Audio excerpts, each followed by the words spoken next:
il faut savoir ce que tu veux dans cette vie. De nos jours, tout le monde veut arriver vite.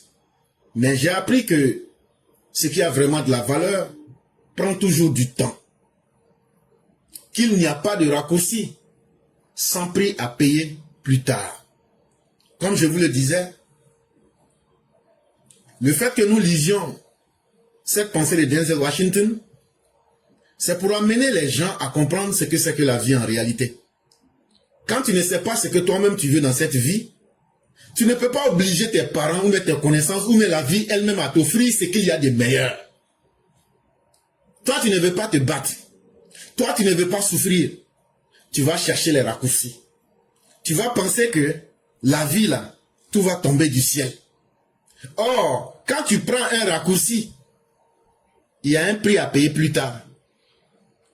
Quand tu prends un raccourci, toi qui veux l'argent, tu t'en fais zamou. Mais ce que tu as oublié là, c'est qu'il y a toujours un prix à payer. Et celui chez qui tu vas là, va pas te dire la vérité.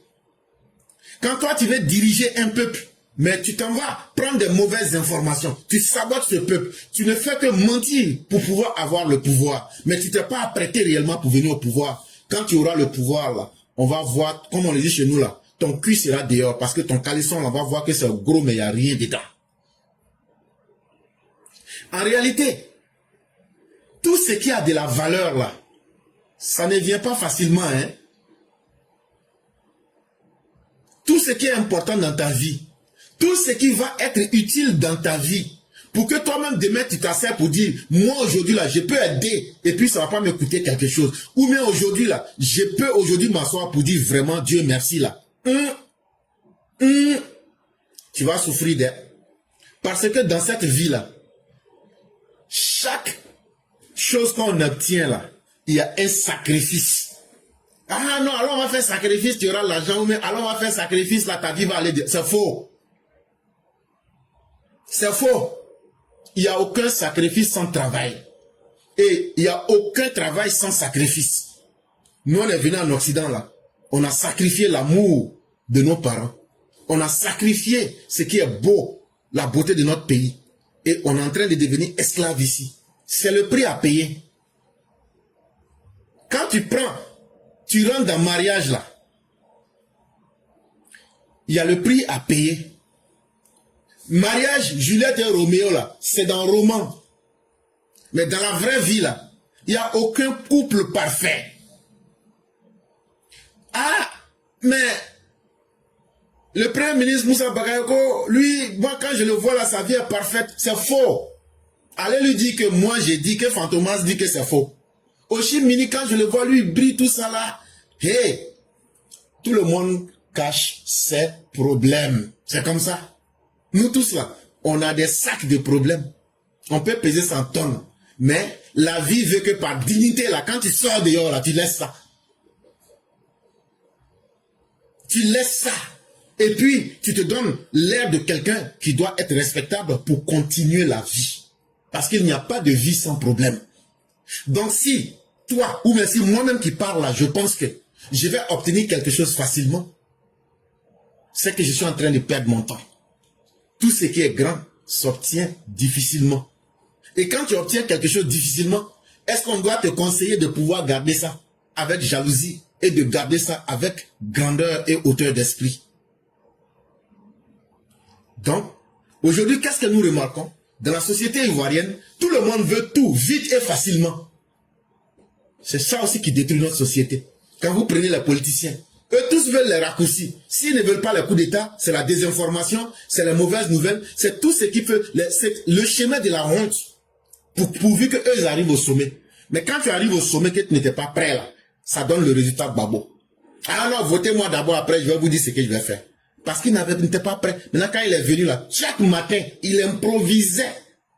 Il faisait de l'improvisation sur la vie des Ivoiriens. Vous avez eu la chance que vous êtes encore vivant. Hein. Vous avez eu la chance que la Côte d'Ivoire est encore 322 462 km². Parce que des gens qui ont dirigé un pays par improvisation, ça veut dire qu'eux n'ont pas de plan. Hein. Gbagbo là, son vrai plan là. Vous allez m'excuser, chers parents. Mais c'était des maplots les femmes de ses camarades. Gbagbo là, son projet là, Il envoie les Stéphane Kipré là. Et puis il s'en va chercher les fraîchinis, les vrais go du pays là. Et c'est problème pour chercher ça. Gbagbo là, son vrai projet là, c'était comment voler l'argent du pays pour payer des gros châteaux à ses filles ici, aux États-Unis. Gbagbo là, son vrai projet là, c'était comment faire plaisir à Jacques Chirac en prenant l'argent des paysans pour donner à Chirac. Gbagbo là, son vrai projet là, c'était de vous tuer, vous les Ivoiriens.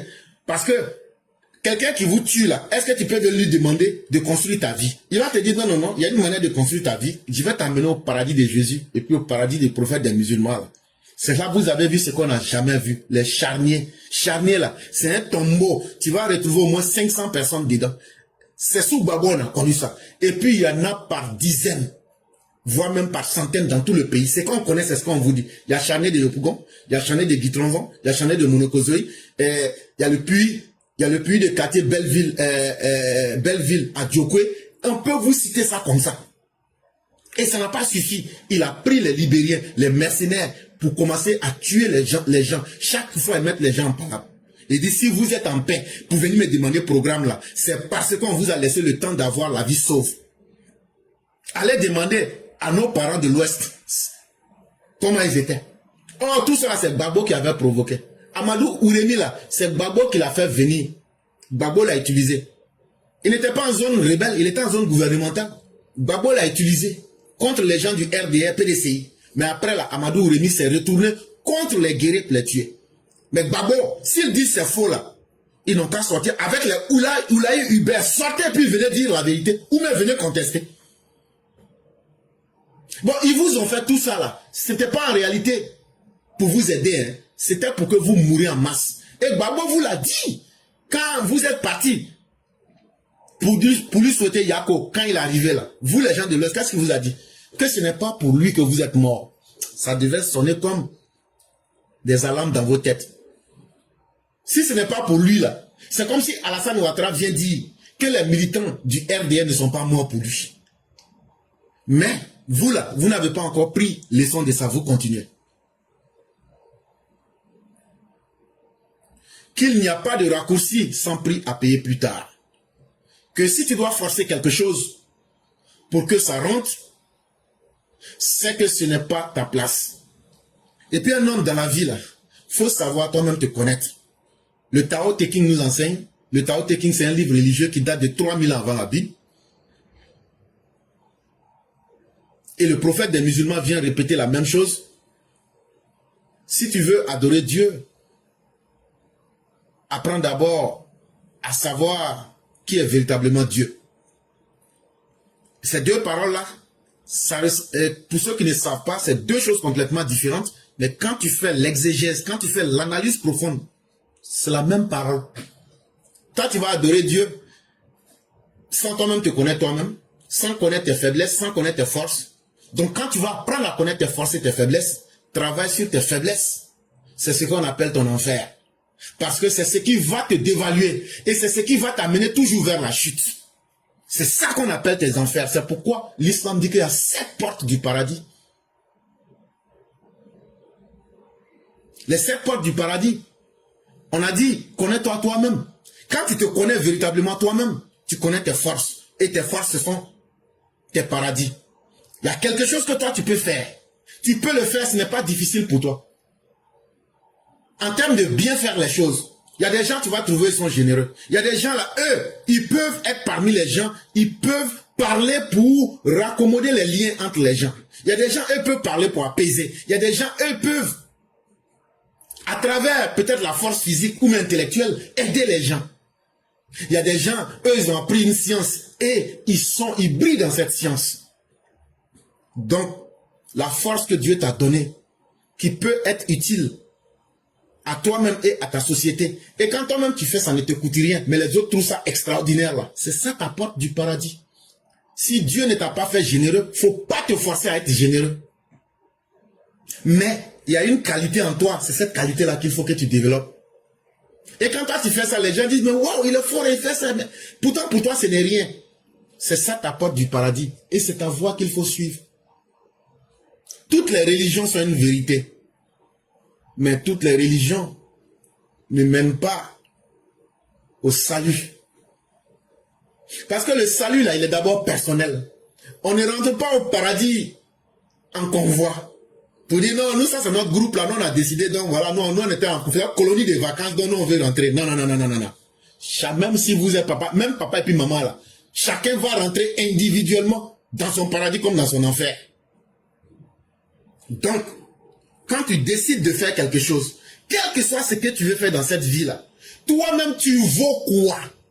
Et tu peux faire quoi? Et qu'est-ce que tu ne peux pas faire? Chaque fois que tu rentres dans quelque chose, quand tu te dis cela, tu vois que la situation devient beaucoup plus facile pour toi. Parce que tu connais tes forces et tes faiblesses. On ne va pas aller loin, mais Sun nous explique ça très bien dans l'art de la guerre. Et donc, ce qui fatigue beaucoup de personnes dans cette vie, c'est qu'eux-mêmes là, ils ne veulent pas accepter leur place. Eux-mêmes là, ils veulent paraître, ou bien ils forcent la situation pour être quelque part où ils ne méritent pas d'être. Et quand tu es à une place que tu ne mérites pas, quand tu forces pour être quelque part où tu ne devrais pas être, ta chute sera fracassante. J'en ai vu beaucoup voler haut et s'écraser faute de racines. Quand tu te mets quelque part où tu ne devrais pas être, tu es toujours petit et tu es toujours minimisé. Mais un être humain, quand tu vas en public, quand on ne t'invite pas à manger là, reste derrière tout le monde. Laisse les autres te donner une place. Ce n'est pas un signe de faiblesse. Ce n'est pas un signe d'oubli de soi. Laisse les autres décider de la place qu'ils veulent te donner. Ceux qui veulent te respecter, laisse-les te respecter. Ceux qui veulent te manquer de respect, laisse ces personnes te manquer de respect. Mais toi seul, tu sais ce que tu vaux. Et toi seul, tu sais où tu veux aller. Parce que toi, tu es en train de pousser avec des racines. Tu n'es pas un vent. Tu n'es pas un mirage. Tu es un rocher.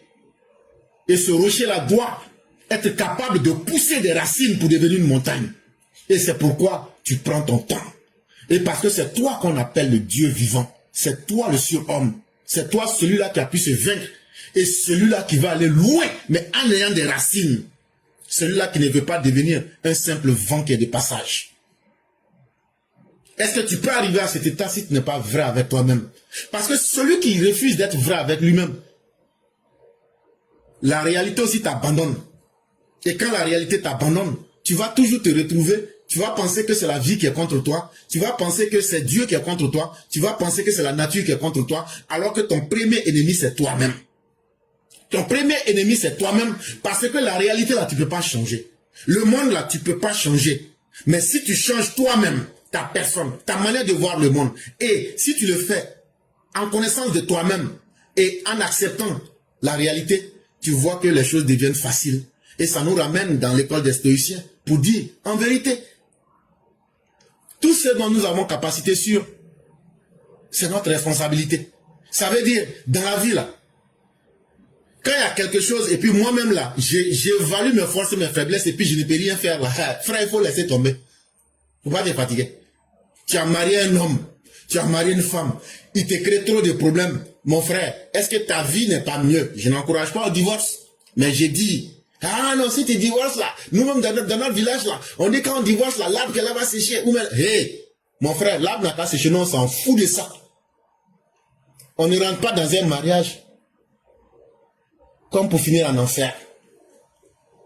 On ne rentre pas dans un mariage, moi éclaireur, et puis ma femme en train de me boire tous les jours. Et puis je dis non, je vais accepter parce que Dieu va bénir mes enfants. Ça là, c'est malédiction. Hey, quelque chose qui va être source de malheur là. Donc ta conscience et ton esprit doivent te permettre de quitter dedans. Mais vous les gores, vous les opposants ivoiriens, les opposants maudits, les opposants déviants, les opposants sans projet, vous êtes derrière eux, vous êtes derrière eux, vous êtes derrière eux. Pourquoi? Parce que s'ils prennent le pouvoir, comme ils sont de la même ethnie que vous, ça va vous arranger, comme ça vous allez vous moquer des autres ethnies pour dire, et puis vous allez mal parler. Parce que quand tu es au pouvoir, là, tu peux mal parler. Quand tu es au pouvoir, là, c'est intéressant. Tu peux mal parler aux gens, et puis, il y a des gens, eux rentrent dedans, c'est pour voler l'argent du pays. Vous pensez que nous on est bêtes. Nous on connaît tout, nous on connaît tous les petits micmacs là. Bon, l'argent volé là, quand vous finissez de manger là, de chercher femme des gens là, et puis payer maison, des choses qui vont jamais vous appartenir. Même si tu payes 10 maisons là, tu vas pas dormir dedans. Donc en réalité là, même si tu voles 10 000 milliards, tout ce qui est pour toi là, c'est ce que tu vas pouvoir manger. Et puis, ce que tu vas prendre là, pour chercher femme des gens. Et puis, ce que tu vas prendre pour dormir sur un petit lit. Lit là même, là, c'est un petit côté. Donc, c'est trois petites choses. Quand je parle des garçons, il y a aussi il y a les garçons des chambres aussi. Il y a des vieilles mères là, elle là, un petit pompier. Donc, voilà. C'est la même chose. C'est pour vous dire que dans la vie là, on ne peut pas être plus fort que Dieu. Un être humain, quelle que soit ta force là, même ton lit là, tu dors même pas sur les... C'est si on divise ton lit en quatre là, c'est sur un quart que toi tu dors. Bon, ça là, tu allais maudire ta conscience et ton âme. Et tu vas finir en enfer. Quand je dis l'enfer, je ne parle pas de l'enfer des religieux. L'argent volé là, un jour là, quelqu'un va venir derrière toi pour dire c'est toi qui as fait que l'hôpital de mon village n'est pas fini. Ils vont te fusiller sur la route. Donc tu ne dors pas en paix. On dit qu'il est dans le château, mais il ne dort pas en paix. Bon, deuxième partie là. À part manger les bonnes nourritures là, tu peux faire quoi avec l'argent volé? Et puis payer peut-être des voitures, bien vivre là. Oh, tu peux même bien vivre sans passer par ce chemin. Ce qui fait que tu vois beaucoup voler très haut, mais dans la malhonnêteté, sur des chemins qui ne font pas gloire, mais demain vous les retrouvez en train de s'écraser. Et les gens se demandent, qu'est-ce qui est arrivé à cet homme? Pourtant, il était milliardaire. Mais il était milliardaire parce qu'il a accumulé, il a capitalisé des malheurs que vous ne pouvez pas imaginer.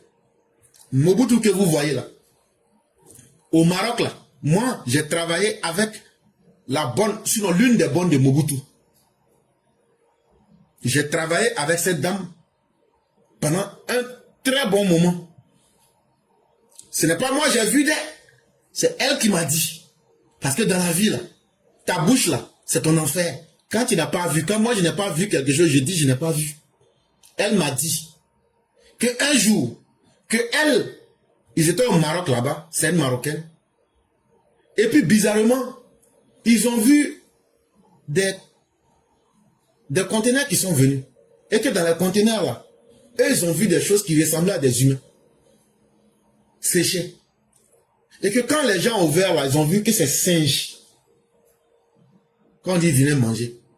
Et que elle a vu aussi, quand Mobutu a fui là, les conteneurs d'argent, de dollars, là, qu'il en avait plein. Mais Mobutu, il est aujourd'hui, il est mort au Maroc, il a été enterré comme un chien. Mais regardez l'état dans... comment il a laissé le Congo. Est-ce que la grandeur d'un homme, c'est de faire souffrir son peuple? Est-ce que la grandeur d'un homme, c'est de mesurer la quantité de mal que tu as fait à des innocents? Quand tu as volé cet argent, à Guadolite, il n'y avait pas de dispensaire. Dans le Kivu, il n'y avait pas de route. À Kisangani, il n'y avait pas d'école. À Kinshasa, Léopoldville,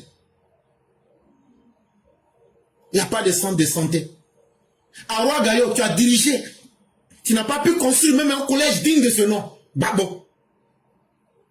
Chakadjan, tu dis que tu es un grand de ce monde, mais tu n'as jamais donné 500 francs à un Ivoirien. Mais quand c'est pour faire du mal, vous êtes très spécialiste dans ça. Et vous pensez que la nature même là ne joue pas son rôle. La nature finit par remettre chaque chose à sa place. C'est pourquoi vous aurez des fins de vie exécrables. Vous allez mal finir dans la vie. Personne n'est obligé de vous le dire. Babo, quand il faut te regarder, tu dis à tout le monde que Ouattara est plus vieux que toi, c'est la vérité. En âge, là, Ouattara est plus vieux que toi. Mais, en termes de maintenir sa vie, d'hygiène de vie, tu es très mal portant. Ouattara, là, il est vieux que toi en âge, mais il est en bonne santé que toi. Ça veut dire que tu as une sale vie. Et quand on dit aux gens que tu es un grand malade, un grand corps malade, ça fait mal à tes militants, mais ça est sur lui, c'est collé sur lui. Même pour parler là, il parle, on dirait quelqu'un qui est sous l'effet des psychotropes, des drogues dures ou bien les médicaments de fou là.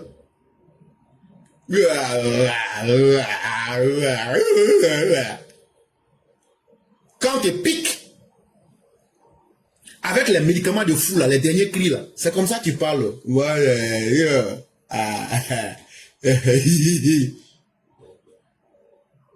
Ça fait simplement honte, mais c'est une forme de malédiction. Ce qui arrive à Gbagbo là, c'est de la malédiction. Les gens pensent que la malédiction là, que c'est un gros couteau ou bien c'est un grumier qui va venir passer sur toi et puis tu vas faire pitié. Non, non, non, non, non, non. Dieu va te faire finir devant les gens. Tu vas finir d'une manière qui fait honte. Mais c'est un petit feu. C'est ce qui est en train d'arriver à ces gens-là. Et les gens, regardez chaque jour, regardez comment sa vie est en train d'aller. Toi, tu es né chez l'un des hommes les plus puissants de ce monde. Tu as eu la chance d'aller dans les plus grandes écoles du monde. Mais tu n'as pas été utile pour toi-même. Même pour réussir, tout ce que tu veux, il faut mentir. Et après, on t'attrape. Et aujourd'hui, tu es en train d'aller bas. Même les simples boys qui ont travaillé pour toi, tu refuses de les payer. Et tu penses que c'est ça la grandeur. Mais quand vient l'heure de la malédiction et du déshonneur, tu vois là, Dieu même donne de la force à ces petites mains là. Et ils gagnent leur procès et puis te dévaluent. En réalité là, le vrai soutien d'une personne, ce n'est pas ton succès. Ce n'est pas ce que les autres disent de toi. Mais ton vrai succès, c'est ton caractère. Ah, Clara, lui, parle mal. Oui, je parle mal. Est-ce que c'est moi, je t'ai dit de venir m'écouter? C'est que tu dis que je parle mal là. C'est parce que toi, tu n'aimes pas entendre. C'est parce que je dis des choses qui te piquent. De la manière, tu es libre de ne pas venir m'écouter là. C'est comme ça, je suis libre de penser et de dire ce que je pense. Donc là, tu n'es pas obligé de venir m'écouter. Je ne prends pas salaire dans ça là. Et je ne m'attends pas à un salaire. Donc là, ton sentiment là, il faut prendre, tu vas aller là où on fait du commerce des sentiments. Je n'ai pas besoin aussi de l'amour de quelqu'un. Et donc là, on vient ici, c'est pour s'éduquer. On vient ici là. C'est pour que même moi-même là, vous puissiez me dire la vérité. C'est la seule plateforme où on dit là, hey, faut pas penser que non, tu vas venir pour dire comme c'est l'éclaireur. Hey, si ce que tu dis là, c'est censé là, ce n'est pas le problème de l'éclaireur, dis ce que tu as dit. C'est une vérité. Et il y a plusieurs vérités. L'éclaireur n'est pas un Dieu pour tout connaître. Quand l'éclaireur ne connaît pas quelque chose, il dit je ne connais pas. Aïe. Est-ce que c'est moi, je suis Dieu pour dire je suis omniscient? Est-ce que c'est moi, j'ai l'obligation de tout connaître pour faire plaisir à qui? Ah, je n'ai qu'à mentir et puis... Non, non, non, non, non. Dans la vie, là, ce que tu connais, tu dis. Ce que tu ne connais pas, là, tu dis je ne connais pas. Et puis tu avances. Hé, un homme sans caractère, une personne humaine sans caractère, c'est comme un ver de terre. Tu n'iras nulle part. Et regardez des gens qui ont eu du succès, comme les Chakadjan. Mais tout a été bâti sur le faux. Mais quand est venu l'heure de voir ce qu'ils sont en réalité, ou quand on a testé leur caractère, c'est des gens qui sont tombés. Et regardez comment Chakadjan est tombé si facilement. C'est des petites mains comme nous autres. À force de fouiner, à force de fouiller dans sa vie, on l'a fait tomber. Ah non, j'ai été au Crédit Suisse, j'ai été... Attends, j'ai fait ceci, je suis le petit-fils du fouet. Mais on a tout dézingué, tout démantelé. Parce que l'homme n'a pas de caractère. Et donc, chacun parmi nous doit être capable, avant d'avoir ton succès, est d'avoir un caractère par lequel les gens vont te connaître et vont te respecter. Un homme là, qui veut réussir, un homme qui veut inspirer le respect, doit d'abord obtenir cela dans le silence. Ce n'est pas le bruit que tu fais, mais le respect que tu inspires en silence. Et c'est très important. Tout ce que vous voyez en train de faire du bruit, est-ce qu'on n'a pas vu une heure ici où on a vu des gens dans le matu-vu, dans la fanfaronnade, l'époque des parleurs publics? Levez-vous si vous êtes assis. Levez-vous si vous êtes en train de manger. Vomissez la nourriture, courez pour aller vers nous. Après, on a vu l'époque de ces Ivoiriens, de ces Africains qui sont dans de fausses vies sur TikTok et Internet. C'était d'abord Facebook. L'époque des Bob Lee, avec l'époque des Bérets, les gens se sont donnés de fausses vies. Mais aujourd'hui, où se trouve cette génération? Justement, ceux qui demandent pourquoi nous on avance sans nous montrer là. On n'a pas peur de quelqu'un. Hey, tu peux avoir peur de quelqu'un et puis aller dans ce même pays là. Et puis tu ne te caches pas. On n'a pas peur de quelqu'un. Et puis de deux, on n'a jamais volé. Chacun sait comment il vit dans cette vie. Chacun sait sur quel principe il vit. Nous autres là, on ne peut pas vivre avec ce qui n'est pas honnête. Je n'ai pas dit ceux qui sont malhonnêtes. Mais il y a des gens honnêtes dans cette vie. Que les gens acceptent ou qu'ils n'acceptent pas, il y a des gens de principe dans cette vie. C'est en 2020, quand le président Ouattara, il y avait eu beaucoup de turpitudes dans le pays. Moi, je ne peux pas être ivoirien et puis avoir des informations, avoir une capacité de communiquer et puis m'asseoir et puis vont brûler le pays, mes parents sont dedans. C'est ce qui a fait qu'on est venu sur la toile. Donc la première intention qui nous a animés là, ce n'était pas de venir pour nous montrer, bon l'éclaireur a porté une veste aujourd'hui, bon l'éclaireur il est en train de boire du café au chocolat chaud, bon l'éclaireur il est en train de manger du croissant, il a du caviar à côté. Hé, ma vie là, ça n'intéresse personne. Ma vie là, ce que je gagne là, c'est pour moi-même. Un homme là, ce que tu fais là, fais-le proprement pour que les gens t'évaluent en fonction d'une valeur universelle. Mais ceux qui sont venus, qui ont fait les matchs vus, qui sont où sont aujourd'hui? Et puis d'ailleurs, c'était des fausses vies. Bob Lee que vous voyez là. Bob Lee que vous voyez là. C'est fini là, ça s'est passé où? À Divo, non? Son village s'appelle Dukaku. Bon, nous on passait à Dukaku par l'Ocean. C'est quelqu'un que je connais très bien. Il était dans le New Jersey ici. Il faisait de la sécurité. Gardien. C'est ce qu'il faisait. Mais quand il est rentré dans la connerie de faire une fausse vie sur Internet là, regardez comment sa vie est finie. Pour finir, il a fini en sous-location. Il a fini ruiné comme un chien. Parce qu'il avait honte d'aller faire Jossi. Parce qu'il s'était donné un genre. Il y a une là sur Internet là. Elle là, elle-même là, c'est la gourou maman. On dit pas gourou maman, mais c'est gourou baba. Mais c'est la gourou maman. C'est elle qui connaît tout. On dit qu'elle, son mari, qu'il est agent de sécurité aussi. Alors que c'est elle qui dit aux maris, aux femmes des autres, quittez-les. Faut chercher un babaquet. La vie là, si tu ne sais pas ce que tu veux là, ceux qui savent ce que eux ils veulent pour eux là, ils vont t'appeler à côté, ils vont dire, maman salut, viens. Est-ce que toi tu sais ce que tu veux pour toi? Femme, c'est une fois là-bas dire, mais moi je connais ce que toi tu veux. Hein? Tu es d'accord, non? Elle va remuer la tête. Je dis, ok, faut me suivre seulement. Hein. Et tout ce qu'elle te dit, il faut faire. Quand elle va me suivre là, en lui donnant l'impression que je suis en train de l'aider là, je l'utilise pour atteindre mes objectifs et puis après je la laisse tomber. C'est comme ça la vie. Internet a trompé beaucoup de personnes. On voit aujourd'hui des gens qui sont en train d'insulter, qui sont en train de faire ça. Mais tous ceux qui insultent là, sachez que il y a assez de place à la maca. Et aucune turpitude ne sera pardonnée. Ah, éclaireur, quand il parle, il est dur. Mais est-ce que dans cette dureté-là, ce n'est pas la vérité? Est-ce que cette dureté-là, ce n'est pas la vérité? C'est ça, la vraie question qu'il faut se poser. Un homme doit savoir qui il est.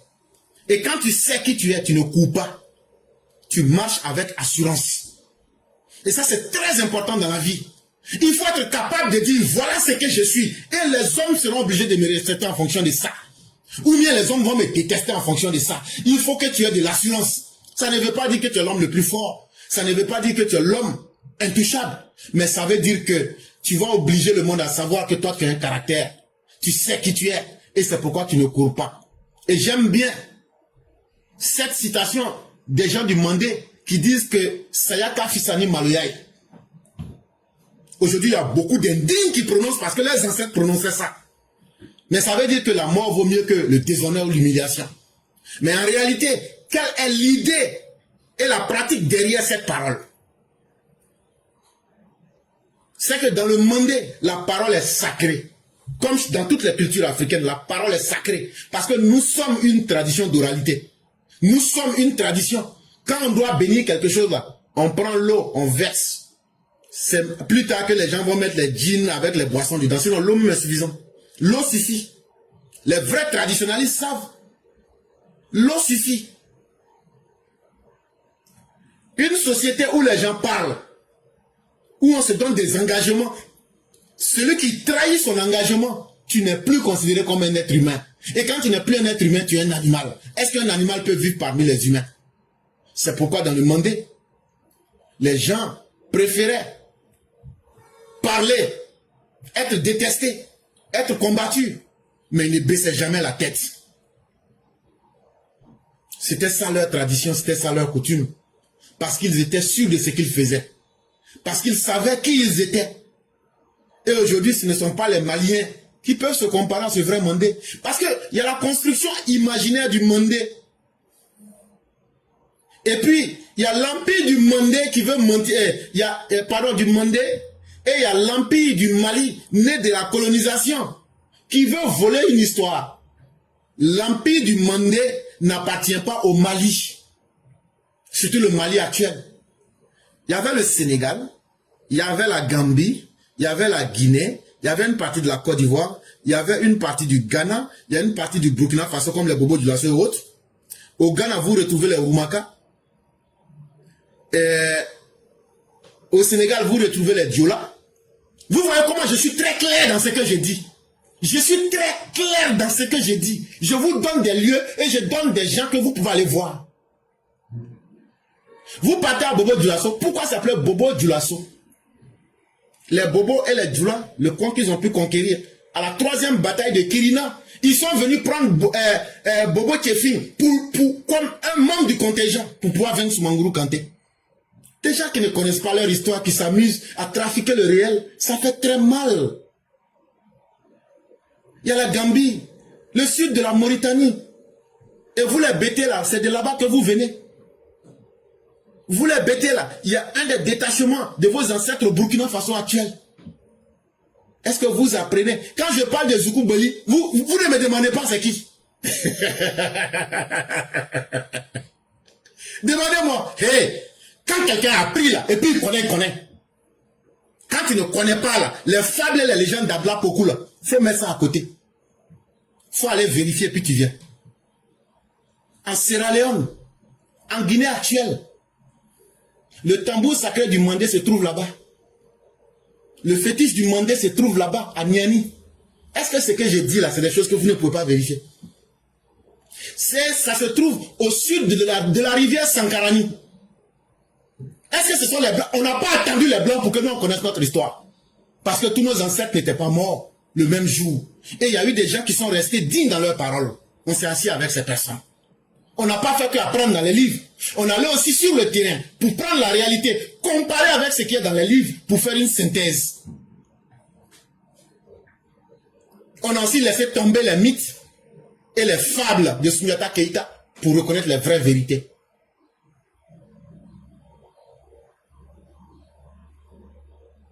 Bala Faseke, lui qui a écrit l'hymne du Mandé, combien savent l'hymne du Mandé? Donc faites beaucoup attention, hein. C'est facile de parler. Mais ce sont les hommes indignes qui parlent beaucoup, qui se forgent, qui se font une nouvelle histoire. Mais les vrais hommes, ceux qui savent qui ils sont, eux ne courent pas pour une histoire imaginée. Eux marchent avec assurance. Mais quand vient le temps de dire les vraies vérités, ils disent ces vraies vérités qu'aucun garçon ne peut lever. Parce que dans la vie, là, ce qui t'est destiné arrive. Tu n'as pas besoin de le poursuivre. Il te trouve en paix. Cette leçon de sagesse manque à beaucoup de personnes aujourd'hui. Ah non, attends, comme on ne vit pas longtemps là, attends, moi je vais chercher pour moi rapidement, et de toutes les manières, de toutes les façons là. Attends, moi j'ai fait mon ken ici et puis j'ai gagné en temps. De la manière tu veux gagner en temps là, c'est comme ça si tu vas perdre aussi ta vie. Tout ce qui est destiné à un homme là, ça va arriver. Ce que la nature te demande. Il faut être sur le droit chemin, persévère et sois patient. Comme disent le livre des musulmans, dans la sourate Le Temps, heureux sont ceux qui se conseillent mutuellement sur le chemin de la vérité et le chemin de la patience. Parce que ce sont là les plus grands secrets de l'existence humaine. Un homme qui n'accepte pas la vérité, tu ne pourras pas grandir. Et un homme qui accepte la vérité mais qui n'est pas patient, ne va jamais voir la fin de toute chose. Et parce que tu n'auras pas la paix, parce que tu auras brûlé des États. Et c'est pourquoi j'ai raconté déjà cette histoire ici. Un temps où il y avait un abdal, parce que dans les niveaux spirituels, il y a plusieurs niveaux dans le soufisme. Mais on pourra traduire ici par le niveau le plus simple. Un abdal, c'est quelqu'un qui s'est soumis à Dieu, un esclave de Dieu. C'est des gens qui se promènent pour prêcher. Un jour, cet Abdallah va rencontrer un roi. Il dit, le roi, moi j'ai quelque chose. Quand je vais te donner ce savoir-là, ce savoir va t'être utile. Plus que ce que tu ne puisses imaginer. Ça veut dire que ça va te servir à un niveau que tu n'as jamais imaginé. Les gens qui sont à côté disent, ah, ces gens-là, on les voit tous ici en train de parler, c'est des magiciens, c'est des tout. Mais il n'a qu'à faire du temps à quitter ici. Mais bizarrement encore, le roi lui dit, attendez d'abord. Ce savoir-là, tu vas me le donner maintenant ou bien c'est comment? Et il dit, non, il faut me donner d'abord, il faut me payer d'abord et puis je vais te donner. Aïe, truc, on n'a même pas dit qu'on veut même là. On est en train de discuter si on va te chasser, toi tu dis, on n'a qu'à te payer en plus. C'est là le roi dit, bon, de toutes les façons, on va bien voir ce que ça va faire. Bon, ce que tu veux me dire là, c'est combien? Il a dit une petite somme. Le roi lui a donné cette somme-là. Il dit au roi, ne rentre jamais dans une activité si tu ne sais pas comment les choses vont se terminer. Il ne faut jamais rentrer dans quelque chose si tu ne sais pas comment la chose va finir. Le roi dit, ah c'est ça là seulement là. Il dit c'est tout d'être. Ok. Il reste dans ça, il reste dans ça, il reste dans ça. Plusieurs années passent. Un jour, le roi tombe malade. Quand le roi tombe malade, il y a son plus grand conseiller en qui il a le plus confiance. Profitant de la maladie du roi, il y a lui, il a fait un complot avec un médecin qui devait venir soigner le roi. À la manière de Sorogium là. Ah, il faut terminer, il faut mettre poison dedans. On va finir avec lui. Ils se sont bien entendus. Il dit, si tu fais le boulot, que le roi là, on arrive à le taguer là. Moi, je te promets, je vais te nommer ministre. Bon là, dans l'histoire, ils n'ont pas dit ça, c'est moi-même j'ai ajouté dessus. Mais c'est pour bien faire comprendre. Il dit, je vais te nommer ministre même de la santé. C'est là maintenant, le gars dit, ministre de la santé. Il dit, ça c'est bon gars. Il dit, ah ça là seulement, c'est un bon gars. Donc il n'y a pas de problème. On a bien fait ça, zo même. Donc le lendemain, le médecin vient. Et quand il arrive, qu'est-ce qu'il voit dans la chambre du roi?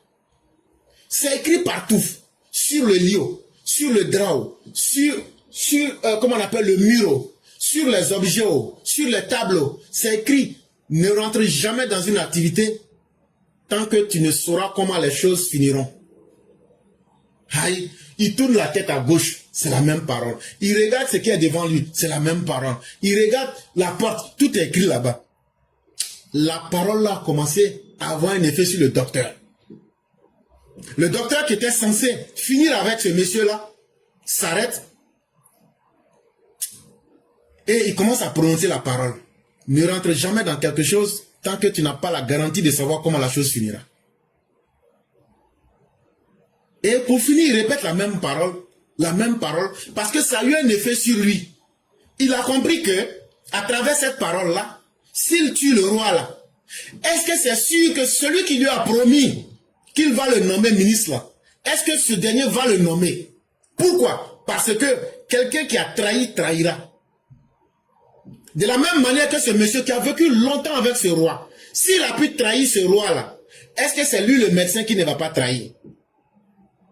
Donc, il a réfléchi et il s'est dit, si je m'engage dans la voie du comploteur là, ah, la fin peut être mauvaise parce que il me trahira.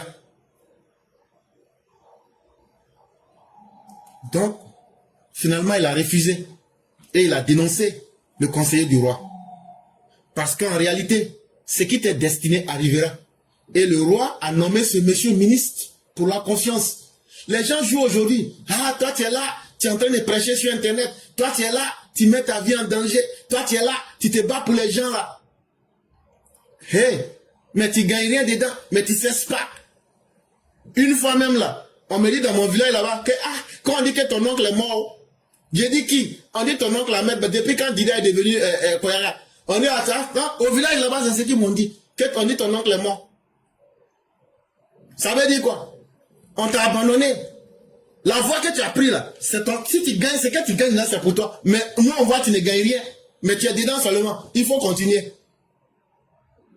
Dans la vie là. Dans la vie là. C'est pas en se cachant que tu vas échapper à ton destin. Dans la vie, là, ce qui va t'arriver en bien comme en mal, là, ça va arriver. Il y a des gens là, eux n'ont rien fait, hein, mais ils sont dans leur maison, hein, mais voiture grumée vient les écraser.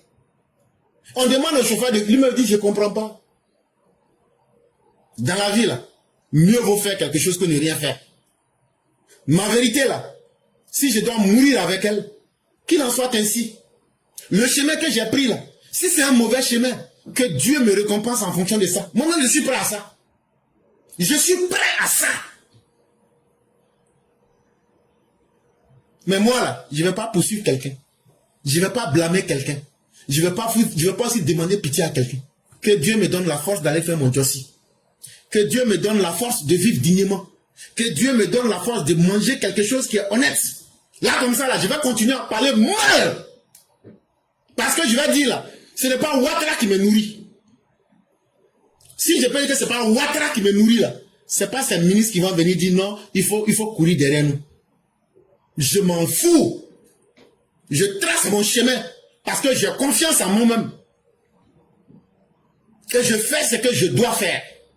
Pour que demain, l'histoire me juge en fonction de ce que j'ai fait. Et ce qui va m'arriver, c'est ce que Dieu aura décidé.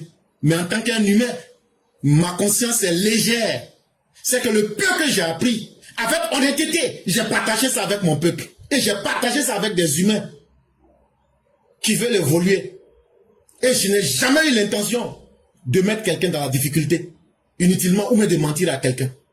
Et chers Ivoiriens, c'est la même chose pour le docteur Ouattara. Quand je dis ici, soyez 10 000, soyez fiers jusqu'à vous allez exploser. Mais pour être fier, ça demande un prix. Je vous ai dit, il n'y a rien sans sacrifice. Et quand tu es un homme digne, tu as aujourd'hui une pièce rare dans ce monde. Quand tu es un homme vrai, tu as aujourd'hui de l'or dans ce monde, de cochon, comme disait le Christ. Et chers tous ceux qui écoutent ce message, décidez de ce que vous voulez être dans cette vie. Donnez-vous un but. Soyez vous-même. Ne courez derrière personne. Soyez fiers de vous-même. Ayez confiance en vous-même. Et laissez Dieu faire ce que vous ne pouvez pas faire à votre place. Mais faites ce que vous pouvez faire sans attendre les autres, sans blâmer qui que ce soit. Parce que chacun sera jugé. Mais ne soyez pas des arbres sans racines. Parce que vous tomberez avec une force et un fracas qui va inspirer le dégoût. Mesdames et messieurs, c'était des pensées de Denzel Washington. Je l'ai interprété parce que moi, j'ai ça l'habitude. Même quand je lis quelque chose, moi-même, je crée mon propre monde. C'est pourquoi j'aime beaucoup regarder les films chinois que je partage souvent avec Mère Sally. Des films bêtes. Ça, je préfère vous dire la vérité. Des films bêtes. Les choses bêtes là. Moi, j'aime ça. C'est les trucs où tu vois, le monsieur est en train de s'envoler et puis il prépare poisson en l'air là-bas. Et puis quand il finit là, il nage dans l'eau, il s'en va dormir deux jours dans l'eau là. Les films comme ça là, je regarde. Parce que ce que les gens conçoivent comme bête là, il y a quelque chose dedans. Il y a quelque chose à prendre là-dedans. Ça c'était c'était pour faire rire un peu la galerie. Et on espère que ce qu'on a dit, les gens vont l'appliquer dans leur vie. Et tout ce qu'on dit ici sur cette plateforme-là, allez essayer. Si ça n'a pas marché, là, venez dire, tu nous avais dit de faire ça, on a fait, ça n'a pas marché. Là, au moins, on m'a dit, tu as menti un jour. Et ceux qui veulent que je partage mes films avec, moi-même, souvent, si je tourne dans ma tête, donc là, c'est comme le jour que le gars qui avait nagé dans la mer pendant 5 jours, là, et puis il est arrivé en Côte d'Ivoire, là. Donc, j'ai beaucoup de films dans ma tête. Si tu veux, là, il faut venir. Comme disent les Ivoiriens, je suis pas seul dans ma tête. Donc, les films qui n'ont pas été encore produits, si vous voulez que moi-même je les fasse pour vous, vous venez et puis je vais produire ça pour vous. Bon, ça c'était pour amener un peu une note d'humour, pour plaisanter un peu quand même.